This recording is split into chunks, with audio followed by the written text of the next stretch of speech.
அன்பு தமிழ் உறவுகளுக்கு வணக்கம். பொய் சொன்ன வாய்க்கு போஜனம் கிடைக்காது அப்படின்னு சொல்லுவாங்கல்ல. ஆனா இங்க இப்ப பொய் சொன்ன ஒரு வாய்க்கு இடைத்தேர்தல் கிடைக்காம போயிருக்கு. ஆமாங்க, நேற்றைக்கு நம்முடைய முதலமைச்சர் விஜய் அவர்கள் எந்த நேரத்துல கரூர் மக்களை பார்த்து கரூர் சம்பவத்துல நமக்கு ஆறாத வலியையும் வேதனையையும் கொடுத்தவர்களுக்கு நீங்க 2026 சட்டமன்ற தேர்தல்ல தகுந்த பதிலடிய கொடுத்துட்டீங்க, ஆனா இதெல்லாம் பத்தாது, அவங்க மறுபடியும் எந்திரிக்கவே முடியாத அளவிற்கு வரப்போற இடைத்தேர்தலையும் அவங்களுக்கு நீங்க தகுந்த பதிலடிய கொடுக்கணும் அப்படின்னு கரூர் மக்கள் கிட்ட ஒரு கோரிக்கையை முன் வச்சிருந்தாரு. அவரு பேசி முடிச்சு வாய கூட சரியா மூடல. அவரு இந்த செய்திய சொன்னதுதான் தாமதம். அதுக்குள்ள சென்னை உயர்நீதிமன்றம் திருச்சி கிழக்கு, கரூர், விராலிமலை, பெருந்துறை, அம்பாசமுத்திரம் போன்ற 5 தொகுதிகளுக்கும் இடைத்தேர்தல் நடத்துவதற்கு இந்திய தேர்தல் ஆணையத்திற்கு தடை விதிச்சிட்டாங்க. அதாவது இந்த 5 தொகுதிகளுக்கும் இடைத்தேர்தல் நடத்தக்கூடாது அப்படின்னு சென்னை உயர்நீதிமன்றம் தடை விதித்துள்ளது. என்ன நடந்துச்சு அப்படின்னு கொஞ்சம் விரிவா பார்க்கலாம். நடந்து முடிந்த 2026 சட்டமன்ற தேர்தலின் போது நம்முடைய முதலமைச்சர் விஜய் அவர்கள் 2 தொகுதிகளில் போட்டி போட்டாரு. ஒன்னு சென்னை பெரம்பூர், இன்னொன்னு திருச்சி கிழக்கு. இந்த 2 தொகுதிகளில் திருச்சி கிழக்கோட சட்டமன்ற உறுப்பினர் பதவியை ராஜினாமா பண்ணிட்டாரு. ஆனா திருச்சி கிழக்குல அவர் வெற்றி பெற்றது செல்லாது அப்படின்னு அவரை எதிர்த்து போட்டியிட்ட திமுக வேட்பாளரான இனிகோ இருதயராஜ் சென்னை உயர்நீதிமன்றத்துல வழக்கு போட்டிருந்தாரு. திருச்சி கிழக்கில் விஜய் அவர்கள் வெற்றி பெற்றது செல்லாது அப்படின்னு சொல்லி வழக்கு சென்னை உயர்நீதிமன்றத்துல நிலுவையில இருக்கு. இதே மாதிரி கரூரில் வெற்றி பெற்ற அதிமுக சட்டமன்ற உறுப்பினரான முன்னாள் அதிமுக சட்டமன்ற உறுப்பினரான எம்.ஆர். விஜயபாஸ்கரோட வெற்றியை எதிர்த்து அவரை எதிர்த்து போட்டியிட்ட தாவேகாவை சேர்ந்த வி.பி. மதியழகன் சென்னை உயர்நீதிமன்றத்துல எம்.ஆர். விஜயபாஸ்கரோட வெற்றியை எதிர்த்து அந்த வெற்றி செல்லாதுன்னு சொல்லி வழக்கு போட்டு இருக்கிறாரு. இதே மாதிரி விராலிமலையில சி விஜயபாஸ்கரோட வெற்றி செல்லாது அப்படின்னு அவரை எதிர்த்து போட்டியிட்ட திமுக வேட்பாளரான கே செல்லப்பாண்டியனும் வழக்கு போட்டு இருக்கிறாரு.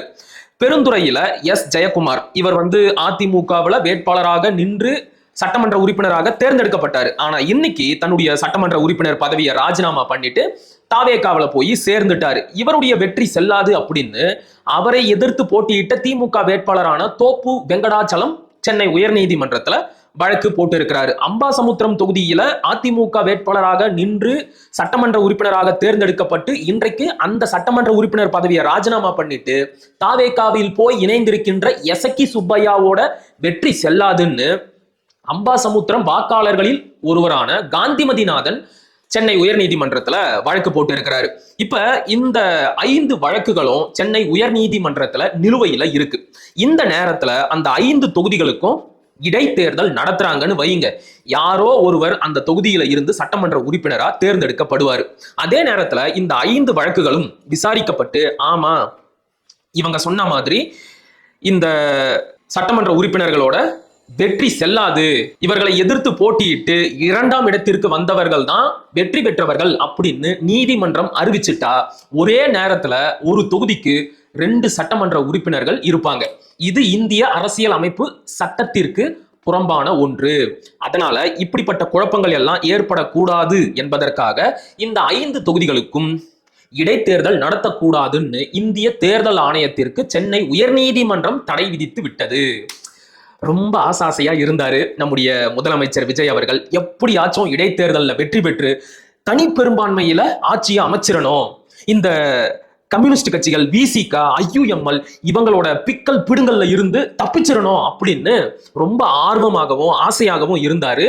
அவருடைய ஆசையில சென்னை உயர்நீதிமன்றம் ஒரு லோடு மண்ணு அள்ளி கொட்டிருச்சு. இதுல இன்னொரு வேடிக்கையான செய்தி என்ன அப்படின்னா, தற்சமயம் தமிழ்நாட்டுல 7 சட்டமன்ற தொகுதிகள் காலியா இருக்கு. திருச்சி கிழக்கு, கரூர், விராலிமலை, பெருந்துறை, அம்பாசமுத்திரம், தாராபுரம், மதுராந்தகம். இதுல தாராபுரத்துக்கும் மதுராந்தகத்துக்கும் நீங்க இடைத்தேர்தலை நடத்திக்கலாம். அங்க எந்த ஒரு சிக்கலும் இல்லை. அங்கே வெற்றி பெற்ற சட்டமன்ற உறுப்பினர்களின் வெற்றியை எதிர்த்து யாரும் வழக்கு போடல. அதனால அந்த 2 தொகுதி தப்பிச்சிருச்சு. இப்ப இந்த 5 தொகுதி மாட்டிக்கிட்டு இருக்கு இல்லையா, இந்த 5 தொகுதிக்கு இந்திய தேர்தல் ஆணையத்தால இடைத்தேர்தல் நடத்த முடியாது. அதே நேரத்துல மீதம் இருக்கின்ற தாராபுரம் மற்றும் மதுராந்தகம் இந்த 2 தொகுதிக்கும் தனியாவும் இந்திய தேர்தல் ஆணையம் இடைத்தேர்தலை நடத்தாது. தனித்தனியா நடத்தினா அதிகமான செலவாகும். அதனால நடத்தினா ஒண்ணு எல்லா தொகுதிக்கும் ஒரே நேரத்துல தான் இடைத்தேர்தல் நடத்துவாங்க. சோ இதையெல்லாம் வச்சு பார்க்கும்போது கண்ணுக்கெட்டிய தூரம் வரைக்கும் தமிழ்நாட்டுல இப்போதைக்கு இடைத்தேர்தல் நடத்துவதற்கான வாய்ப்பு இல்லவே இல்லை. இப்ப இந்த வழக்குகளையே எடுத்துக்கிட்டா கரூரில் வெற்றி பெற்ற எம்.ஆர். விஜயபாஸ்கரோட வெற்றியை எதிர்த்து வழக்கு போட்டவர் யாரு? தாவேகா வேட்பாளரான வி.பி. மதியழகன்.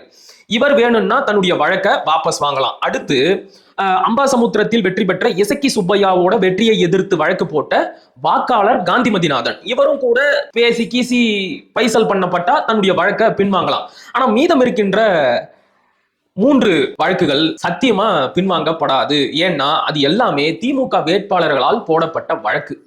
திமுக ஒருபோதும் விஜய் தனித்து பெரும்பான்மையுடன் ஆட்சி அமைப்பதை விரும்பாது. அவங்க தாவேகா கடைசி வரைக்கும் இந்த கூட்டணி கட்சிகளோட ஆதரவுல தான் ஆட்சி நடத்தணும் அப்படின்னு விரும்புவாங்க. சோ இந்த 3 வழக்குகளும் பின்வாங்கப்படாது. அதனால இடைத்தேர்தல் நடத்துவதற்கான அறிகுறிகள் தற்சமயம் இல்லை. பொதுவாகவே இப்படிப்பட்ட வழக்குகள் அவ்வளவு சீக்கிரம் முடியவும் முடியாது. இதுக்கு ஒரு எடுத்துக்காட்டு சொல்லணும் அப்படின்னா 2016 சட்டமன்ற தேர்தலின் போது ராதாபுரம் தொகுதியில் போட்டியிட்ட திமுக வேட்பாளரான அப்பாவு போன ஆட்சி காலத்துல சபாநாயகரா இருந்தார் இல்ல, அவரு அதே தொகுதியில் அவரை எதிர்த்து போட்டியிட்ட அதிமுக வேட்பாளரான இன்பதுரையோட வெற்றி செல்லாது அப்படின்னு ஒரு வழக்கு போட்டாரு. எப்ப போட்டாரு? 2016 சட்டமன்ற தேர்தல் முடிஞ்ச உடனே போட்டாரு. இந்த வழக்குக்கான தீர்ப்பு எப்ப தெரியுமா வந்துச்சு? 2025 ஜூன் மாசம் நினைக்கிறேன். எத்தனை வருஷம் பாருங்க. இந்த 10 ஆண்டு கால இடைவெளியில 2021 சட்டமன்ற தேர்தல் நடைபெற்று அப்பாவு வெற்றி பெற்று 5 ஆண்டு காலம் தமிழ்நாடு சட்டமன்றத்திற்கு சபாநாயகராகவும் இருந்துட்டாரு. ஆனா இந்த 10 வருஷம் கழிச்சுதான் ஆமா அப்பாவுவை எதிர்த்து போட்டியிட்ட அதிமுக வேட்பாளரான இன்பதுரையின் வெற்றி செல்லாது அப்படின்னு நீதிமன்றம் சொல்லிச்சு. இப்ப இந்த வழக்கெல்லாம் இன்னும் எத்தனை வருஷத்துக்கு நடக்கும்னே தெரியலையே. இது எப்ப நடந்து முடிஞ்சு எப்ப இடைத்தேர்தல் நடத்தி அதுல எப்ப எங்களுடைய முதலமைச்சர் வெற்றி பெற்று தனி பெரும்பான்மையில ஆட்சி அமைப்பாரு? ரொம்ப பாவம். இதுக்குதான் ஆணவத்துல ஆடக்கூடாது அப்படின்னு சொல்லுவாங்க. நேற்றைக்கு கரூருக்கு போய் பேசிய நம்முடைய முதலமைச்சர் கொஞ்ச நெஞ்ச ஆட்டமா ஆடினாரு, கொஞ்ச நெஞ்ச பொய்யா பேசினாரு. அது என்னது? அது என்ன சொன்னாரு?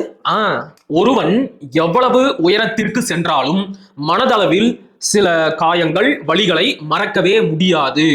எனக்கு அனைத்தையும் விட வலியும் காயமும் ஏற்படுத்தியது கரூர் சம்பவம் தான் அப்படின்னு பேசியிருந்தாரு. அவருடைய பேச்சுல இருந்த அந்த வலி, வேதனை, சோகம் என்பது அவருடைய நடத்தையிலையோ அவருடைய செயல்கள்லையோ அவருடைய தொண்டர்களோட செயல்கள்லையோ சுத்தமா கிடையாது. கரூர் சம்பவத்துல 41 பேர் இறந்து போனது உண்மையாகவே முதலமைச்சர் விஜய் அவர்களுக்கு வலியையும் வேதனையையும் காயத்தையும் ஏற்படுத்தி இருந்தால், அவருடைய தொண்டர்களுக்கும் அதே வலியும் வேதனையும் காயமும் இருந்திருந்தால், நேற்றைக்கு செத்து போன அந்த 41 நபர்களுக்காக ஒரு நிமிஷம், ஒரே ஒரு நிமிஷமாச்சும் மௌன அஞ்சலி செலுத்தி இருப்பாங்க. அப்படி ஏதாச்சும் அங்க நடந்துச்சா? ஒண்ணுமே கிடையாது. குறைஞ்சபட்சம் இப்பயாச்சும் அந்த 41 நபர்களோட புகைப்படத்தை வச்சு மலர் தூவி மரியாதை செலுத்தி இருக்கலாம். அதுவாச்சும் நடந்துச்சா? அதுவும் நடக்கல. முழுக்க முழுக்க எழுதி கொடுத்த ஸ்கிரிப்ட் பேப்பரை படிச்சு அப்படியே ஆக்ஷனோட டெலிவரி பண்ணாரு. அதை பார்த்துட்டு அவருடைய தொண்டர்களும் உற்சாகமாகி விசில் அடிச்சு ஆஹா ஓஹோன்னு கொண்டாடினாங்க.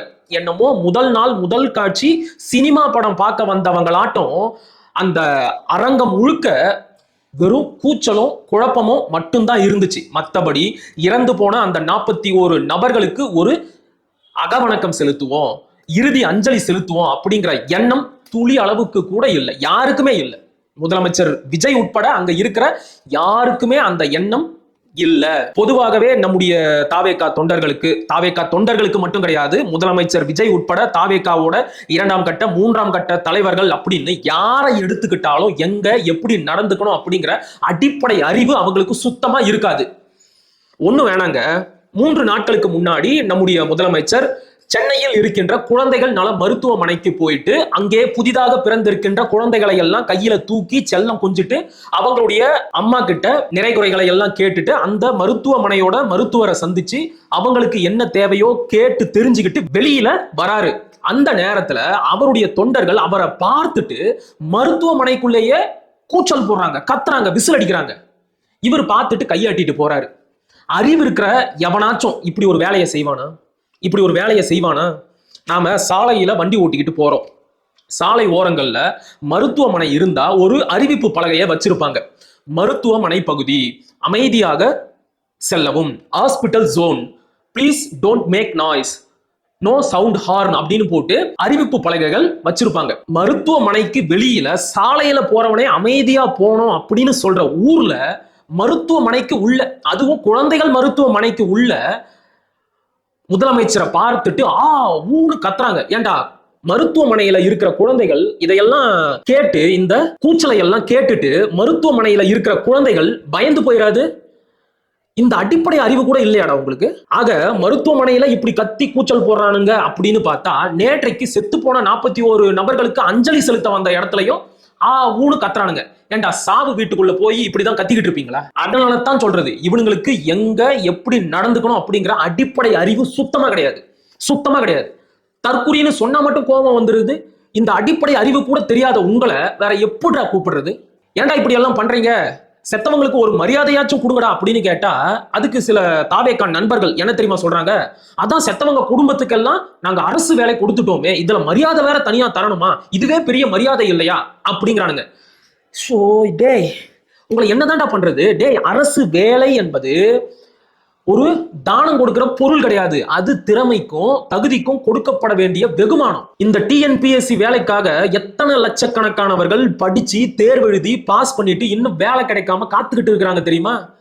அவங்களுக்கு கிடைக்க வேண்டிய வேலைய உங்க கட்சி கூட்டத்துக்கு வந்து உங்க தலைவரை பார்க்க வந்து கூட்ட நெரிசல்ல சிக்கி இறந்து போனவங்களுக்கு தூக்கி கொடுக்குறீங்களே, உங்களுக்கு எல்லாம் மனசாட்சி இல்லடா? மனசாட்சி இல்ல? அப்படி நீங்க அவங்களுக்கு ஏதாச்சும் செய்யணும் அப்படின்னா உங்களுக்கு தெரிஞ்ச எத்தனை நிறுவனங்கள் இருக்கு, அங்க கொண்டு போய் வேலை கொடுங்க. அதை விட்டுட்டு அரசு வேலையை தூக்கி கொடுத்தீங்க அப்படின்னா இந்த அரசு வேலைக்காகவே காலம் காலமாக காத்து கொண்டிருந்தவர்களோட நிலைமை என்ன ஆகும்? எது எப்படியோ, நேற்றைக்கு இதுக்கும் நீதிமன்றம் பெரிய ஆப்ப சொருகி விட்டுருக்கு. நேற்றைக்கு நம்முடைய முதலமைச்சருக்கு தான் நேரம் சரியில்லை போல. ஒரு பக்கம் இடைத்தேர்தலுக்கு நீதிமன்றத்துல கொட்டுவாங்கன்னா, இன்னொரு பக்கம் கரூர் சம்பவத்தில் பாதிக்கப்பட்டவர்களோட குடும்பத்திற்கு அரசு வேலை வழங்கியதிலும் நீதிமன்றம் கொட்டு வச்சிருக்கு. நீங்க அரசு வேலை கொடுங்க, ஆனா இது தற்காலிகமானதுதான், இது நீதிமன்ற உத்தரவிற்கு உட்பட்டது. நாளைக்கே இவங்களுக்கு இந்த அரசு வேலை கொடுத்தது செல்லாது அப்படின்னா அவங்க எல்லாம் வேலையை விட்டு போகணும் அப்படிங்கிறத தெளிவா சொல்லியிருக்கு. ஆக நேற்றைக்கு கரூர் பேச்சுல நம்முடைய முதலமைச்சர் சொன்னார் இல்ல, உச்ச நீதிமன்றத்துக்கு போய் திமுக நங்கு கொட்டு வாங்குச்சுன்னு, அதே மாதிரி நம்முடைய முதலமைச்சரும் தாவேக்காவும் உயர் நீதிமன்றத்துல இடைத்தேர்தல் வழக்குலையும் இந்த அரசு வேலை வழங்கும் வழக்குலையும் நங்கு கொட்டு வாங்கி இருக்கிறாங்க. கால கொடுமை இதெல்லாம். ஒரு ஆட்சி கன்றாவி. கடைசியா ஒண்ணு சொன்னாரு பாருங்க, நான் வந்து அதை உண்மையிலேயே வரவேற்கிறேன். கரூர் சம்பவத்தின் நினைவாக ஒரு நினைவு சின்னம் அமைக்கப்படும் அப்படின்னு சொல்லியிருந்தாரு. வைங்க, உண்மையாகவே வைங்க, நான் அதை வரவேற்கிறேன். ஏன் தெரியுமா? ஒருவேளை எதிர்காலத்துல இந்த தமிழ் இனத்திற்கு இன உணர்வும் மொழி உணர்வும் மான உணர்வும் பெற்று ஒரு மிகப்பெரிய தேசிய இன உணர்வோட வளர்ந்து எழுந்து வந்துட்டாங்கன்னு வைங்க, அன்னைக்கு அவங்க கடந்த காலத்தை திரும்பி பார்ப்பாங்க, கடந்த கால வரலாறை படிச்சு பார்ப்பாங்க. அப்படி படிச்சு பார்க்கும்போது இந்த நினைவு சின்னத்தையும் பார்ப்பாங்க. ஒரு நடிகனை பார்க்க வந்து 41 தமிழர்கள் செத்து போயிருக்கிறானுங்க அப்படிங்கிற அசிங்கமான வரலாற்றை கண்டிப்பா பார்ப்பாங்க, பார்த்து தெரிஞ்சுக்குவாங்க. இப்படி எல்லாம் இனி ஒரு காலத்துல நாம நடந்துக்க கூடாது அப்படின்னு. அதனால அந்த நினைவு சின்னத்தை கட்டாயம் வைங்க, நீங்க வைங்க. இப்படிப்பட்ட அசிங்கமான நினைவு சின்னங்கள் இருந்தாதான் எதிர்கால தமிழ் தலைமுறை கொஞ்சமாச்சும் தன்மானமிக்க தமிழ் தலைமுறையா வளர்ந்து வரும். சரியா? மீண்டும் ஒரு காணொலியில் சந்திப்போம். அதுவரை இணைந்திருங்கள். இது உங்கள் நேற்றிக்க. நான் உங்கள் அசோக்குமார் மகிழன். படிப்போம், பகிர்வோம், பயன்பெறுவோம், கற்போம், கற்பிப்போம், களமாடுவோம். தமிழ் வெல்க, தமிழர் வாழ்க, தமிழ்நாடு வளர்க, தமிழ் தேசியம் மலர்க மலர்க மலர்க. நன்றி, வணக்கம்.